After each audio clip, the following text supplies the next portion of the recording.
They said I was irrelevant, a relic of a failed generation, an echo fading into the background, noise of more important voices. But when the same people who mocked me now stand before classrooms teaching my words, I can't help but wonder, was it revenge or vindication that drove me to write? The first time someone called me irrelevant, it was during a faculty meeting.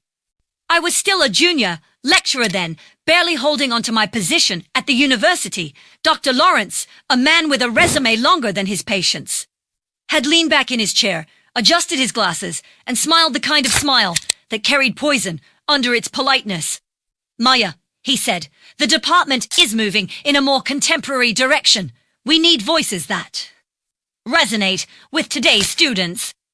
His tone was surgical, each word a scalpel. I remember gripping my notebook tighter, my knuckles whitening. Resonate.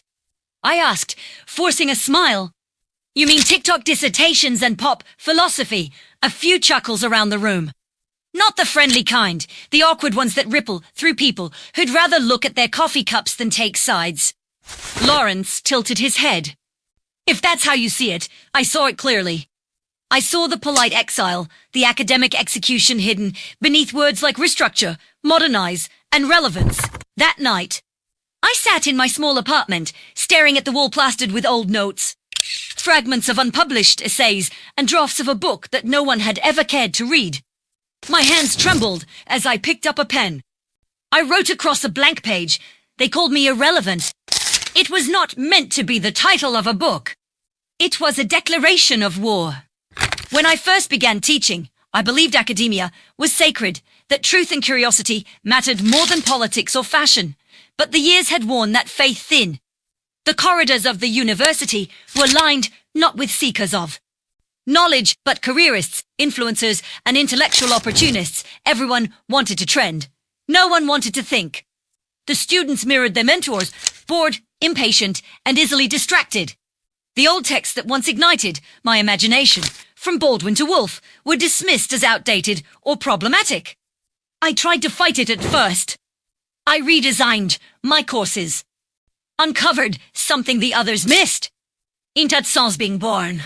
Decades after Leela's death, the Institute still stood, though no one called it by its formal name anymore. To the students, it was simply asterisk the quiet house, asterisk its building, face the water. Between lectures, they would sit on the steps and listen to the tide. Silence had become part of the curriculum. No one could quite say when the change happened, when noise stopped being only sound and started meaning fear again, but by then, the cities were louder than ever.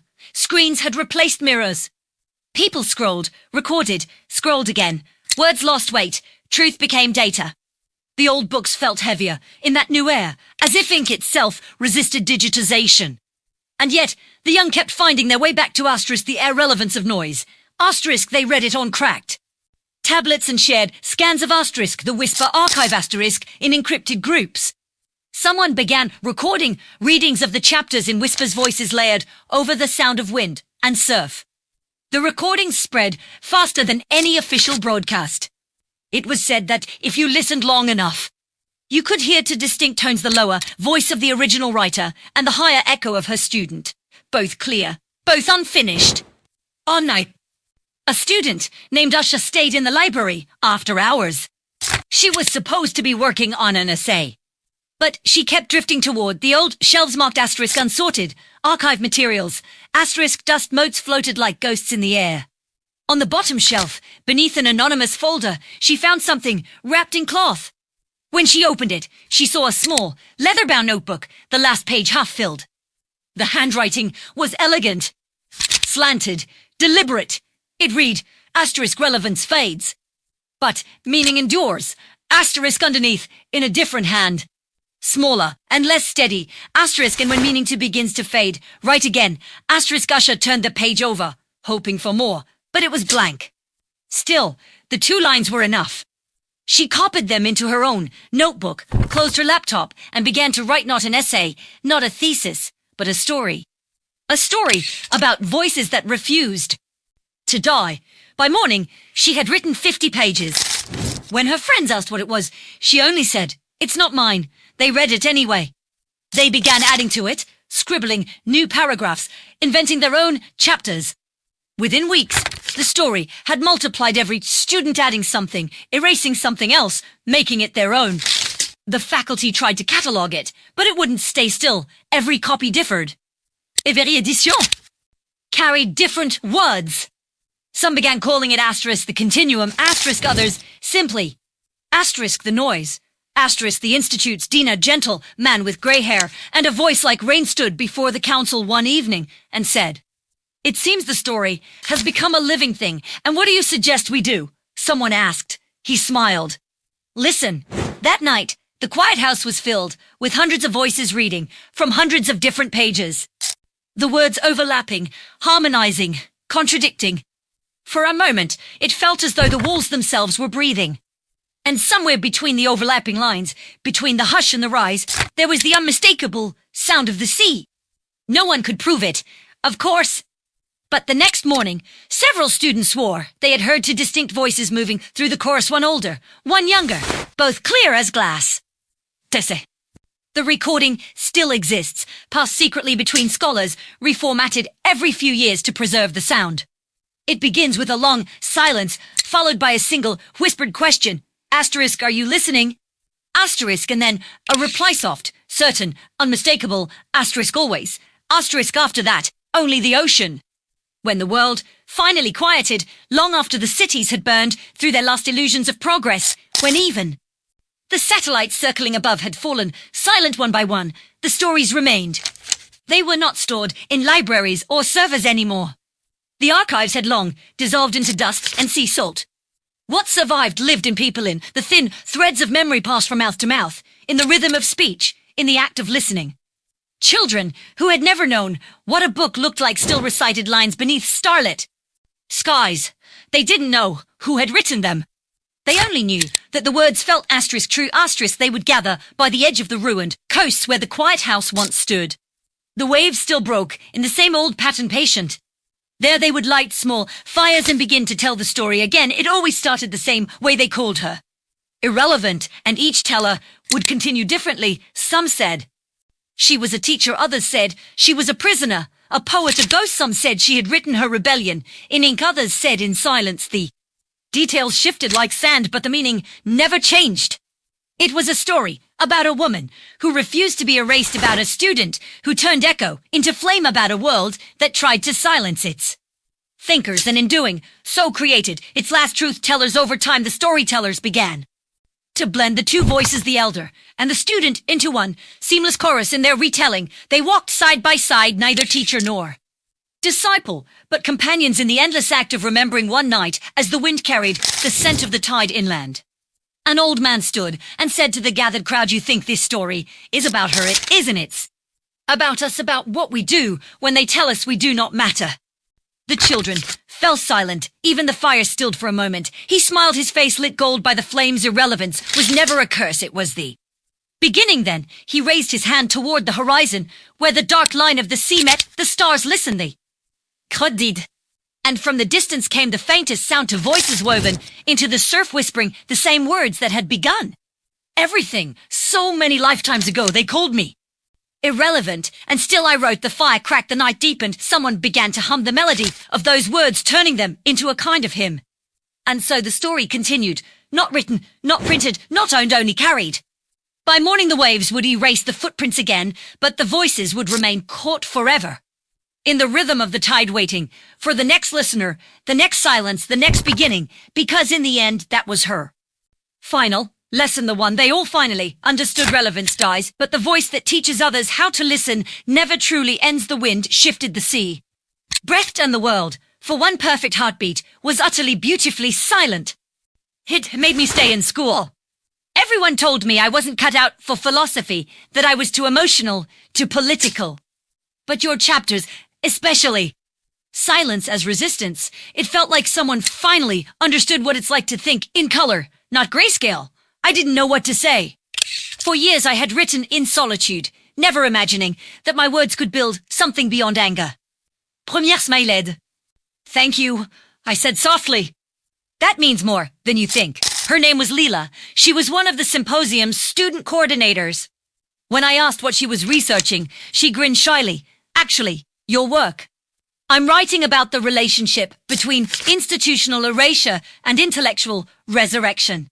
You single quotes read, kind of the case study. I laughed. A case study. Wonderful. I always wanted to be a ghost in a thesis. She looked puzzled. You're not a ghost. Dr. Noor, you're the proof that the system can't kill everything it doesn't understand. Her words lingered with me as the audience began to file in. The dean, predictably, greeted me with performative warmth, the kind reserved for donors and public relations opportunities. Dr. Noor, so delighted you could make it. His handshake was firm, his smile polished. You've become quite the icon in academic circles. Funny, I said. I thought I was irrelevant. His smile faltered for just a moment before he recovered. Well, times change.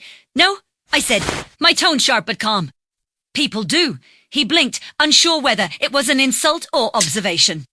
I left him there to puzzle over it when the lights dimmed and I stepped onto the stage. The silence that fell was almost sacred. Hundreds of faces stared back at me, students, professors, administrators, a few journalists.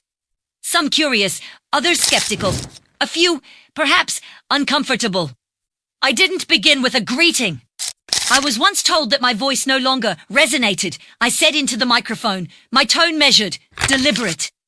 That me belonged to a past that no longer mattered. And yet, here I stand, in the very place where I was told to be silent. Asked to speak again, the audience shifted, the air thickening with unease. I continued. When they said I was irrelevant, what they meant was that I was inconvenient. That I refused to package my thoughts into digestible slogans. That I demanded more from my students than applause. Irrelevance is the word the powerful use when they want to erase you. Without the guilt of murder, someone in the front row, a professor I recognized, leaned forward, visibly tense. I met his gaze. Irrelevance is also liberation, I said. It frees you from the illusion of belonging. And once prolonga speaker finis those claws broke out, tense willing. I saw Leela, in the back, smiling through tears. I spoke for 45 minutes. Not about my book, but about the machinery of silence, how institutions bury dissent not through censorship, but through ridicule. How every generation is told that real thought is impractical, that idealism is naive, that conviction is outdated. And when I ended, the standing ovation lasted longer than my lecture had. Afterward, people lined up to speak to me. Colleagues, students, strangers. Compliments poured like cheap wine. Buton fascine. The crowd caught my attention. Dr. Lawrence, older now. A touch of grey at the temples, but the same calculating calm in his eyes. He waited until the others had left before, stepping forward. You've certainly found your audience, he said. I didn't find them, I replied. You ignored them. He smirked faintly. You've always been good with words, and you've always been good at missing their meaning. For a moment, we just stood there, two relics of different kinds, each representing a different failure. He sighed. You should thank me, If I hadn't called you irrelevant, maybe you'd never have written that book. I looked at him. Really looked at him. The arrogance, the subtle need to reclaim ownership over even my triumph. Right? I said quietly. But I didn't write it because of you. I wrote it in spite of you. He didn't respond. He didn't have to. His silence was the truest confession of all. That night, after the symposium, I walked the empty campus alone. The wind whispered through the trees, carrying echoes of old conversations, forgotten lectures, ghosts of laughter and tears. I stopped outside the library, where I once spent entire nights grading papers no one would remember. Through the glass, I saw something, a student sitting cross-legged on the floor, reading asterisk the irrelevance of noise. Asterisk, and in that moment, I understood something fundamental. Relevance isn't granted. It's reclaimed, word by word, until the silence breaks. The world may forget your name, but if your truth survives, even as a whisper in someone else's mind, then you were never irrelevant at all. The winter after the symposium, my life began to change in quiet, unnerving ways. Invitations flooded in conferences, interviews, podcasts, even television segments. Editors who once ignored me now sent breathless emails beginning with asterisk, we've always admired your voice. Asterisk publishers offered reprint deals.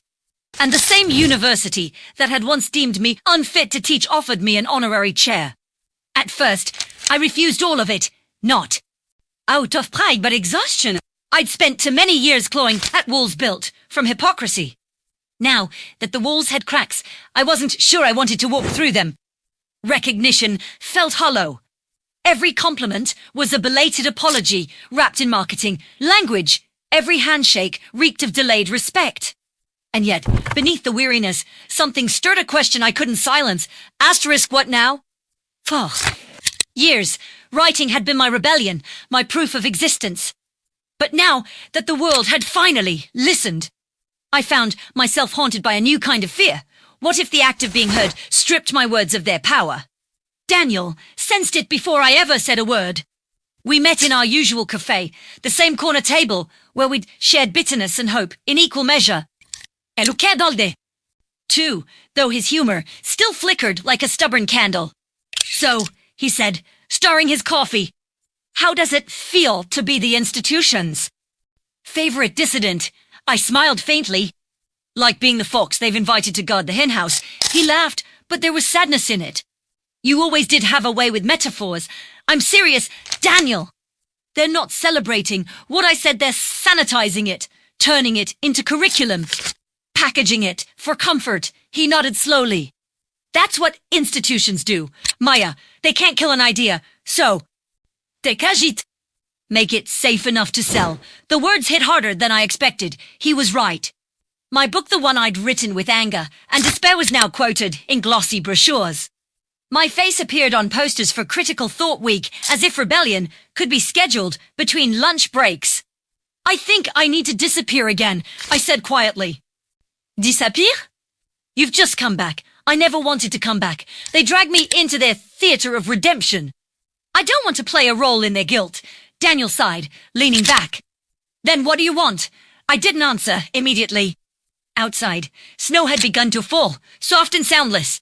Each flake dissolved against the window pane, leaving no trace. I want to write something that can't be absorbed, I said finally. Something that resists them. He frowned. You mean a second book? Yes, but not an academic one. Not essays. Something they can't tame. He smiled slightly. A manifesto. No, I said. A story. That night, I opened a new document on my laptop. The cursor blinked like a heartbeat. And slowly, the words began to form. Once upon a time, a woman was erased. Nobidit. But by neglect? They told her she did not matter, and in believing them, she nearly vanished. Until she realized irrelevance is not disappearance. It is the space before rebirth. The story took root. It wasn't a memoir, not exactly, but something between fiction and confession. A parable about the cost of truth in a world that feeds on distraction. I called it the Whisper Archive. Formant, premier. Wrote in solitude again. I avoided interviews, cancelled appearances, ignored calls. My publisher grew nervous. Elise, the editor, who had once championed me, finally called one evening. Maya, she said, the world's waiting. You can't just vanish again. Maybe the world should learn to wait, I replied. Maya, this isn't the same fight anymore. You're a voice people trust. You have a platform. Use it. I am using it, I said. Just not the way they expect. When the Whisper Archive was finished, I refused to publish it traditionally. Instead, I print ici et à nombre. No ISBN. No press release. No digital. Version. I mailed them to students, activists, teachers, people I believed would keep it alive, not by selling it, but by sharing it. Art doesn't need permission, I wrote in the note tucked inside each copy, and Trismont passed. Then, one night, I received a message from Lila. Dr. Noor, someone scanned your book and put it online. It's spreading fast. It's everywhere. Première starred. À tes screen anger or. Within hours, the Whisper Archive had appeared on forums, social media, academic sites. Excerpts were quoted, annotated, debated. Someone called it a rebellion disguised as scripture. Another called it dangerous. The irony wasn't lost on me. I had written a book meant to resist visibility and now it was viral. I met Leela for coffee the next morning. She looked exhilarated, almost breathless. Do you realize what you've done? She said. You've created a movement. People are sharing your words like secret codes. I shook my head. I didn't want a movement, but that's what makes it powerful, she said. You didn't try. You spoke truth, and people recognize themselves in it. She showed me her phone. On the screen was a post someone had painted one of. My lines on a city wall. They bury us under noise because they're afraid of our silence. Première stare datit, feelings and dread that always fun in Tefesi. For the first time, I understood that I had crossed into a different kind of relevance, one that couldn't be contained in universities or publishing houses. My words were no longer mine. They belonged to whoever needed them most. That night, I stood by my window, watching snow drift down over the quiet city. Somewhere, in countless rooms and screens, people were reading words I had once written in loneliness. They were arguing, quoting, questioning, and for the first time, not out of academic duty, but hunger. I thought of that first night years ago, the night I wrote across a blank page. They called me irrelevant. Maybe irrelevance isn't the opposite of importance. Maybe it's the... She was fire now. She hugged me tightly. You disappeared again, she said. Only from the noise. I needed to see you, she said.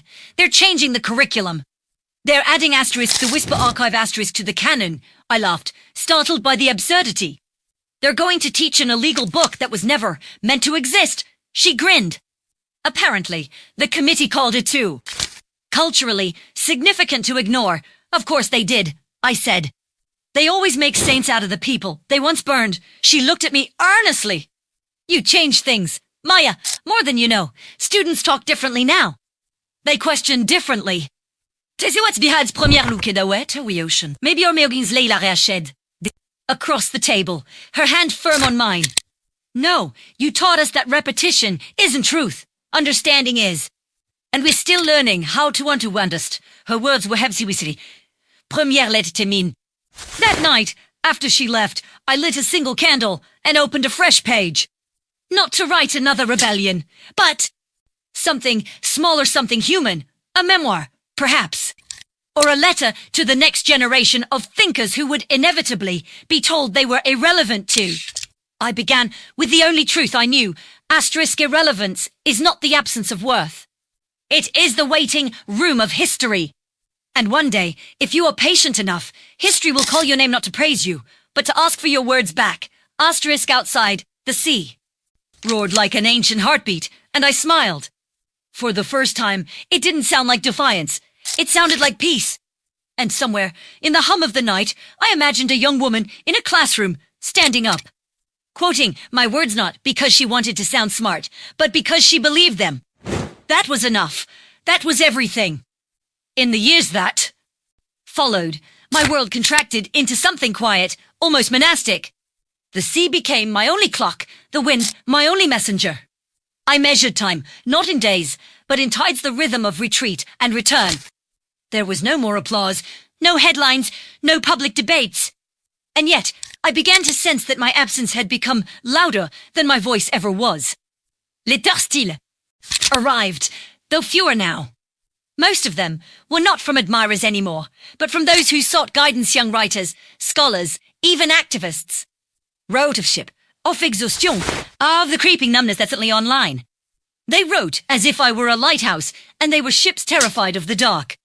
But I had no map to give them. I could only write back with honesty. Asterisk, there is no light without distance. Step back before you burn. Asterisk, one evening, as the sun sank behind the horizon, painting the water in molten copper, I heard a knock at the door. I wasn't expecting anyone. When I opened it, a man stood there tall, weathered, holding something wrapped in brown paper. Dr. Noor. Yes, I said, wary. He handed me the package. From someone who said you'd understand. Before I could ask, he turned and walked away, disappearing down the path. Inside, I unwrapped the paper. It was a book. A copy of As One Off Mean. The cover was different, unstitched, worn, its pages filled with annotations, comments, and scribbles in the margins. And on the inside cover, a message written in delicate cursive. Asterisk, this is the copy that survived the prison raids. It has been passed through 26 hands. I am the 27th. We thought you should have it back. Asterisk the handwriting was familiar Elias. My throat tightened. I ran my fingers over the ink, over the fingerprints and faded smudges. This was no longer my book. It was something living, something communal. A dialogue of survival. For the first time, I wept not from sadness, but from the unbearable beauty of endurance. Words I had once written out of bitterness had travelled through cages, languages, borders and still breathed. I placed the book on my desk beside the candle. Its presence filled the room with something holy. That night, I dreamed of a classroom, again not a real one, but a place outside of time. The walls were invisible, the students uncountable. Leela stood at the front, holding a worn copy of Asterisk the Whisper Archive. Asterisk, she read aloud one of the passages, her voice calm, resolute. Asterisk, every empire of noise will crumble, not from war, but from the silence it cannot name. Asterisk, the students began to write. But they didn't copy the words, they transformed them, bending them into new shapes, new meanings. I realized, with a quiet certainty, that this was the future I had unknowingly written toward. When I awoke, dawn had just begun to bleed across the horizon. The sea was calm, its surface catching the light like glass. I brewed coffee and opened my window, breathing in the salt and stillness. I began a new notebook that morning. Its first line came without hesitation. Asterisk, if they called me. Irrelevant. It was only because they feared time. And time, as it turns out, was always on my side. Asterisk, I didn't plan another book. I no longer needed to. But the words kept coming, anyway gentler now, less angry, more like prayers whispered into the wind. I wrote about simplicity, about the danger of certainty, about the quiet forms of courage that never make it into history books. Sometimes, when I walked the cliffs, I would see strangers down on the shore reading. I never approached them, but once I caught a few words carried on the wine my own, being read aloud by someone I had never met. It felt like a conversation continuing without me, and that, I realized, was the truest kind of immortality. Years slipped by. The world continued. Its chaos new, movements rose, new controversies replaced the old, new technologies swallowed old truths. But somewhere beneath all that noise, my work kept echoing, not loudly, not famously, but steadily. And then, one winter morning, a letter came sealed with the university's crest. Inside, a single sheet of thick paper. Asterisk, dear Dr. Newell. Asterisk, asterisk, we are pleased to inform you that the Faculty of Humanities has established the Noor Institute for Critical Thought and Cultural Silence in honor of your lifelong contributions to intellectual freedom and moral courage. Asterisk, I laughed when I read it. The irony was almost poetic. They had turned rebellion into curriculum, silence into scholarship. Yet, for once, I didn't feel anger, only a strange tenderness. How history healed itself. By misunderstanding you just enough to keep your story alive. That evening, I walked to the water's edge and whispered into the waves. You see, even they had to listen. Eventually, the sea gave no answer, but its rhythm was enough. When I returned home, I placed the letter beside Elias's book. They belonged together, the institution and the insurgency, bound by the same fragile thread of belief that words could outlast contempt. I sat at my desk, watching the candle burn low. Outside, the wind hummed softly against the windows, a lullaby of endings. And then I wrote, perhaps the final words I would ever write. Asterisk, they called me irrelevant. But irrelevance was the seed. From it grew silence. From silence, truth. And from truth a chorus that no one could ever silence again. Asterisk, I closed the notebook, blew out the candle, and listened as the darkness settled around me, vast, infinite, and finally, kind. It's strange how endings never announce themselves. They arrive quietly, disguised as an ordinary morning. That day, the air was unusually still. The gulls had vanished from the cliffs, and the sea, usually restless, was flat as glass. The horizon glowed faintly with that blue-grey light that feels neither day nor night, somewhere between memory and forgetting. I sat at my desk, as I had done for decades, my fingers resting on the cover of my last notebook. My handwriting had grown slower, more deliberate. There were fewer pages filled now, but more meaning packed into each line. Perhaps that's what time does. It teaches you to choose your words as if you'll never get another chance to speak them. I had been ill for some months, though I rarely admitted it. The doctor's complication incapability. My body was fading in the same quiet way the world forgets great noise first the strength, then the appetite, then the need to stay. But I wasn't afraid. I had outlived irrelevance, outlasted ridicule, outwritten silence. What else was there to fear? That morning, I made tea and opened the window to the sea breeze. My table was cluttered with relics of a long life letters, drafts. A half-burnt candle, the stitched copy of Asterisk, the irrelevance of noise Asterisk that had survived prison walls. I placed my hand on it and whispered, "You travelled farther than I ever did," as I sat there. I remembered everything not in order. But as flashes of sound and light, the first lecture I ever gave, trembling and too young, Lawrence's dismissive smirk, Daniel's tired laughter, Leela's fierce eyes, burning with conviction. Each memory felt like a page turning inside me. Then came the one memory that never left the night I wrote those first words. Asterisk, they called me irrelevant. Asterisk, it was never meant to be a legacy. It was a scream.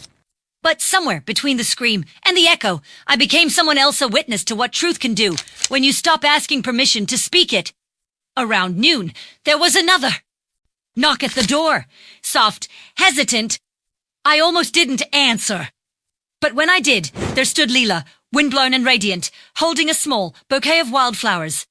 "I didn't mean to intrude," she said. "I was nearby, and I thought I should see you. You always have good timing," I said, smiling faintly. "Come in." She looked around the room, her eyes moving over the books, the clutter, the years made visible. "It's exactly how I imagined it. And how's the world outside?" I asked. She hesitated, then laughed softly, louder than ever. "But there are still people listening, still people reading. Your words are everywhere. I've noticed," I said, "though I never meant them to be everywhere.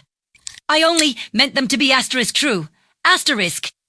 That's why they spread," she said. "Truth moves the way sound does, quietly, but endlessly. We talked for hours.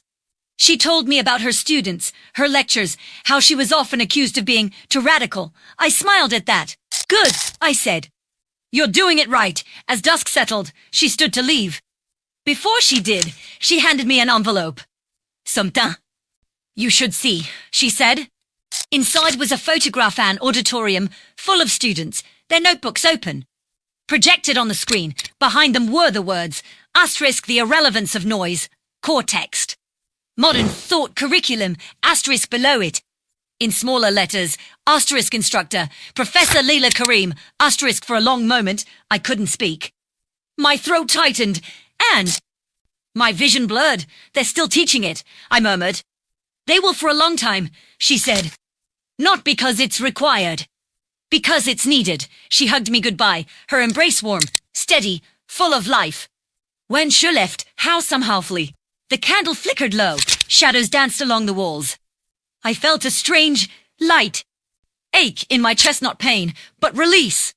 I sat again by the window, pen in hand, and wrote the final entry in my notebook. Asterisk, the noise was never the enemy. The fear of being unheard was. I am no longer afraid. Asterisk, I closed the notebook and set it atop the others 27, in all. Each filled with fragments of rebellion and tenderness. I imagined someone, years from now, finding them, dusting them off, reading aloud my words to an empty room. And maybe, just maybe, the silence would answer back. A sewing hose, Carlton Mary. Somewhere far below, waves began to break again, against the cliffs. I listened until I could no longer tell where the sea ended and my breath began. I thought of all the voices I had met, the cruel, the kind, the curious, and realized something I had never said aloud. I had never wanted to be remembered. Only understood. The candle dimmed. My body, fragile now, leaned back in the chair. The pen slipped from my fingers, landing soundlessly on the floor. Outside, dawn began to rise again, steady and pale. The first rays of light fell across the open notebook, illuminating the final line I had written before sleep took. No grades. Her lectures began with silence, 5 minutes of stillness before anyone spoke. Some students found it unbearable. Others found themselves. Those who stayed understood what the silence was for. One winter morning, decades after I had gone, Leela stood before a crowd of new students in the same auditorium where I once delivered my final lecture. The walls had painted the projecteur. Upgraded, but the air still carried a ghost of the old defiance. She looked out over them and began. When she wrote The Irrelevance of Noise, Dr. Nuhr wasn't trying to teach. She was trying to breathe. Remember that when you read her words. They are not instructions, they are resurrections. Hanro, Professor Karim, did you know her? Leela smiled. Yes, she once told me the most dangerous thing a person can do is to believe that the world has already decided their value.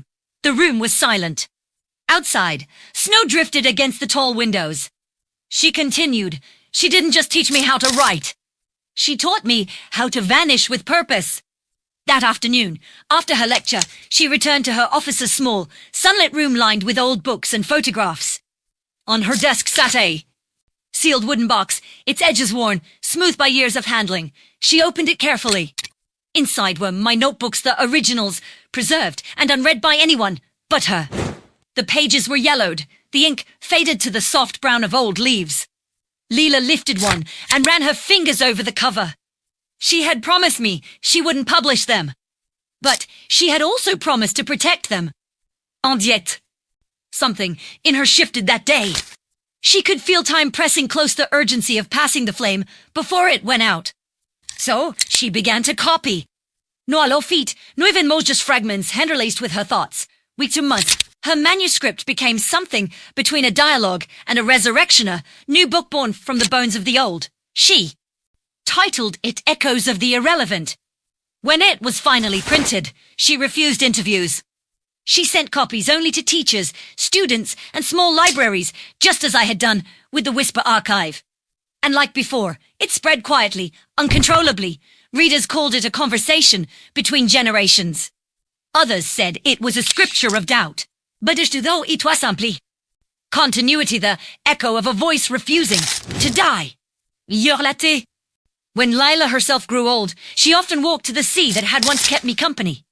The cliffs had changed shape, but she still knew exactly where my cottage had stood.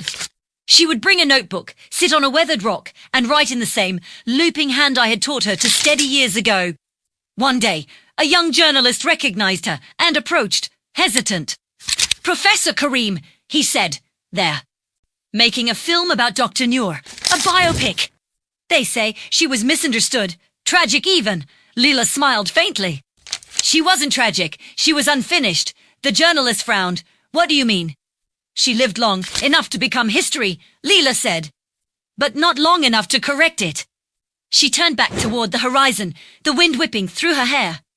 The journalist followed her gaze, then asked quietly, do you ever miss her? Leela didn't answer immediately.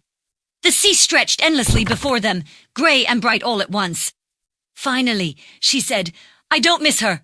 I hear her. He waited, unsure what she meant. But she was already writing again, her pen moving with the calm of someone who had long since made peace with silence. The final entry in her notebook read, relevance is the echo. Meaning is the source. She became the echo, and I, the listener. Now, I leave the silence for those still learning how to hear. Asterisk when she died years later. Her students found the notebooks arranged neatly on her desk, a candle still burning beside them. The tide that night rose higher than usual, washing over the cliff's edge, carrying the wind inland like a whisper. Some said that if you stood by the sea that night, you could hear two voices, one old, one young, woven together in the rhythm of the waves. They never built statues for us. No monuments, no plaques. Just words passed hand to hand, whispered in classrooms, scribbled in margins, carried on the breath of those who refused to forget.